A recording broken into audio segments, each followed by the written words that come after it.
Merhabalar, ben Hamdi Açar. Merhabalar, ben Barış Arduç. Aşkı Hatırla çok yakında. Disney Plus'ta.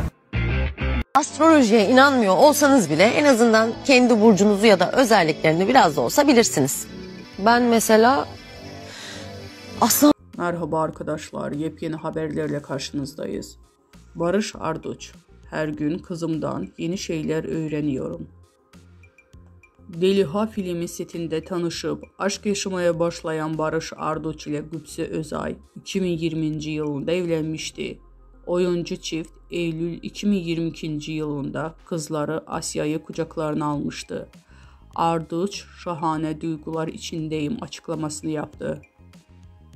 Yakışıklı oyuncu, bir düğüne geldim. Şimdi arkadaşlarımla Merve'yi dinlemeye hem de arkadaşımızın mekanı hayırlı olsuna geldik dedi. Birinci yaşını geçirdiğimiz hafta dolduran kızı Asya hakkında konuşan Arduç, babalık güzel gidiyor. Her gün kızımdan yeni şeyler öğreniyorum. Şahane duygular içindeyim ifadelerini kullandı.